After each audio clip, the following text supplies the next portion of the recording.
What's up, guys? Alpine Gremlin again here, and we got some more World of Tanks. I have my friend Volkerball here today, Hey guys, Volkerball here.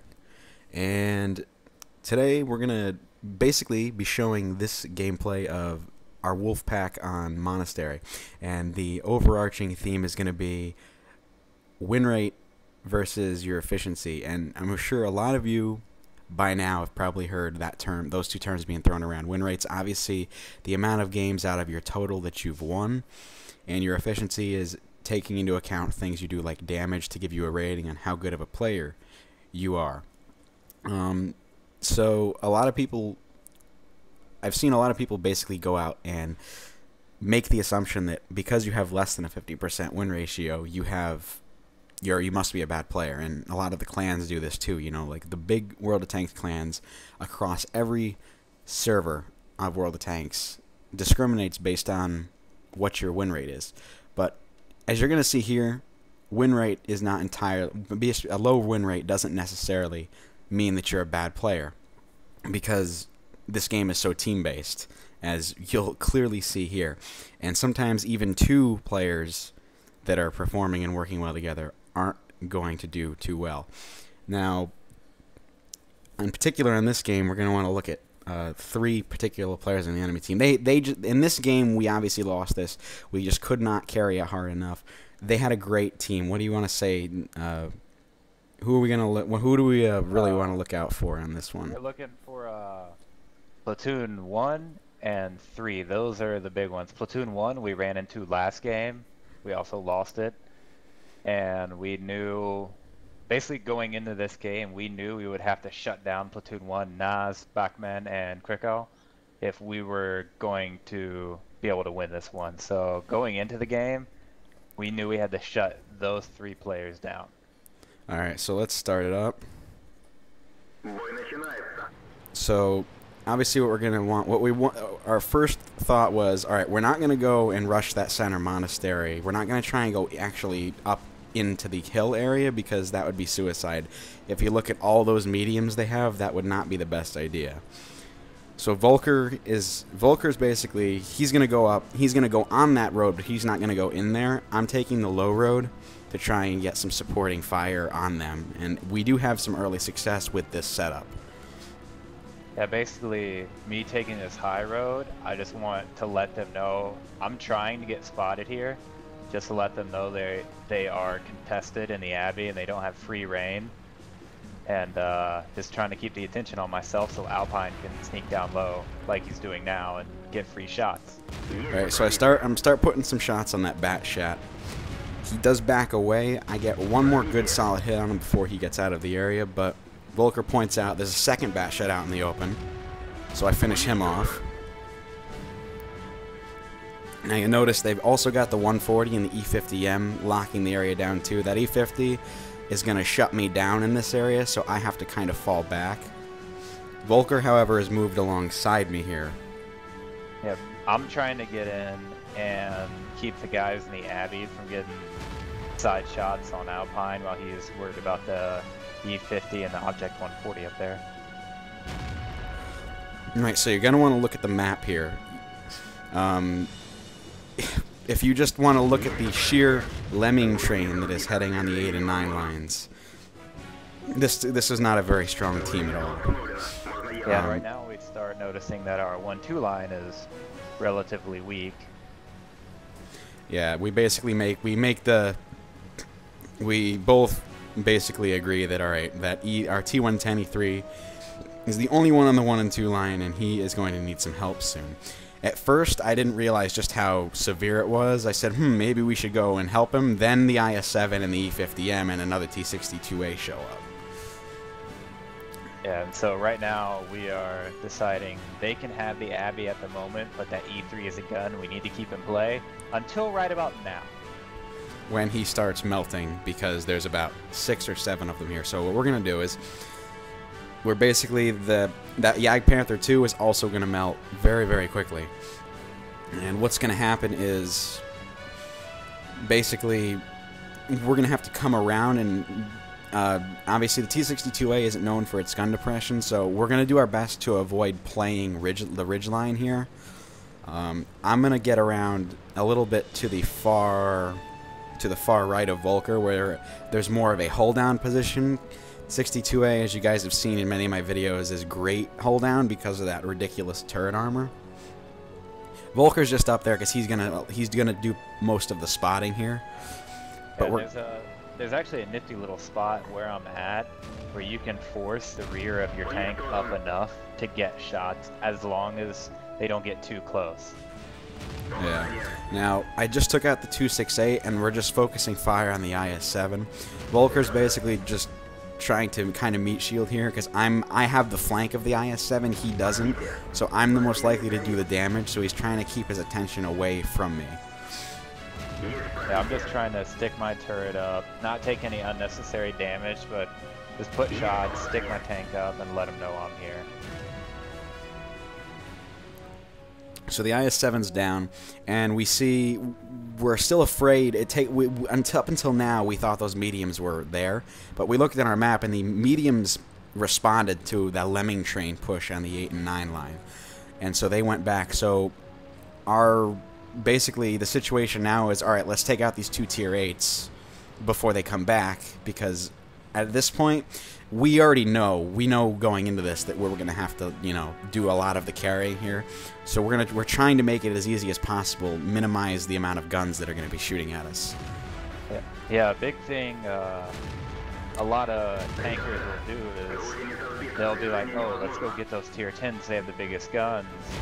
And what Alpine have found effective is, if you can just focus on one group at a time, your odds of survival go up astronomically, rather than fighting 2 separate groups, even if they are just tier 8s, as these 2 guys were. As you can see, I took that big hit there. They can still do a lot of damage.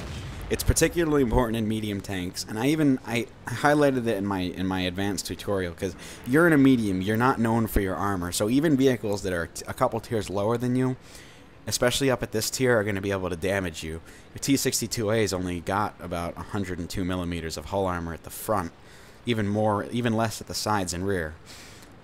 It's not built to take hits unless you're hull down.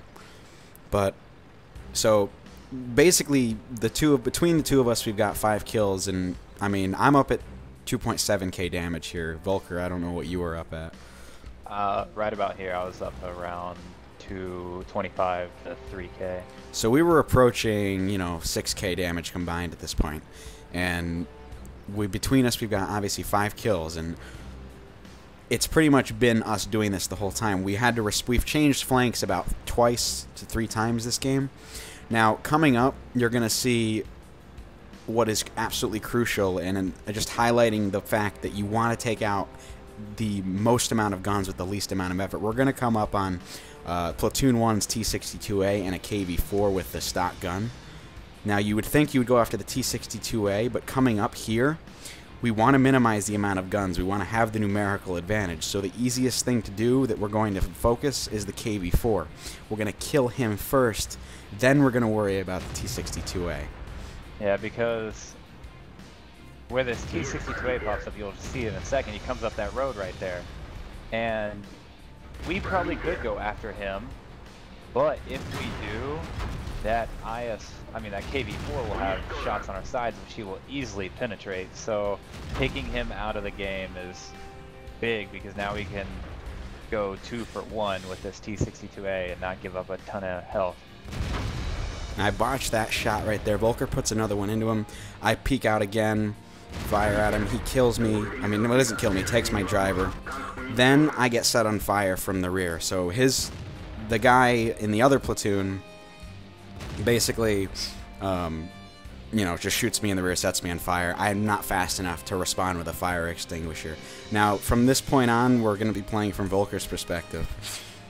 And what I'm trying to do here is, this E50M, only guy left. I thought about going down, and hey, there's water there, so don't want to do that.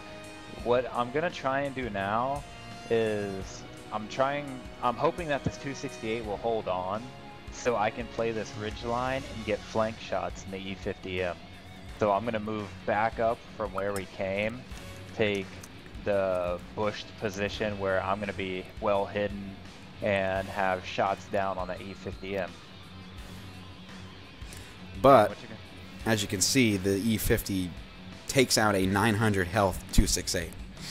Yeah, and I botched that first shot, put into his tracks. I'm not spotted yet, so I decided to peek and take another one. I get spotted here, and I think about eating the shell, but T62A gun depression. So I take my time, aim in, and bounce.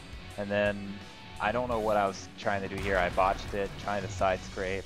I really don't know how he pinned me from that angle, but that's kind of a prime learning point of what not to do in a medium. Don't go back out for that last shot. It's not worth it. Now comes the point. Now we've done all we can. Between us, we've got 7 kills. This would have been a Brothers in Arms medal for us if we had both lived. I've got 3.7k damage on my end. I don't know how much you have, Volker. I ended up with right around 4,000. So between us, we've got almost 8k damage. Wasn't enough. Now, stop right here. Here's this Yag Tiger. Yag Tiger is at 1800 HP. He's at 100% of his health. That E50M is at 85 HP. Volker left him. This E50M is literally, if this Yag Tiger loaded high explosive and shot him anywhere, he would have killed him. But as you'll see, bad teammates will be bad teammates. Now, he's doing the right thing here. Getting on the cap, okay, you want him to come out. But he's so slow on his reaction time. Now, this could be anything, you know, who knows? Maybe he's having internet problems. Either way, it's all he has to do is either A, which is unlikely, this is unlikely, just bounce shots from the E50M and avoid taking damage, but it's not going to happen. It's a tier 10 medium. Or just literally just kill him for 85 HP. And you see he had the shot, he didn't take it. And this is kind of why Alpine brought up the point earlier where you can only do so much with your win rate. Platooning, all carrying, all that. Basically, what it boils down to is this Yag Tiger lost us the game at this point. Because, you know, maybe he does have a lot of lag issues, whatever. But he had plenty of time to take a few of those shots. So it's you can only do so much for win rate, and that's why I think Alpine and I agree that efficiency and win 7 are generally the better judgment of what a player is over win rate, because games like this. Yeah, I mean, you know, and Jingles, I love the mighty Jingles. He's such a great YouTuber, but him, Quickie Baby, they fall into the trap of just looking at the win rate, which I don't agree with, because just because someone has like a 49% win rate doesn't mean that that's their fault. This game is so very much based on team play that, yeah, you can carry. Now here, watch this. This Yag Tiger has the opportunity of a lifetime. He uses his repair kit.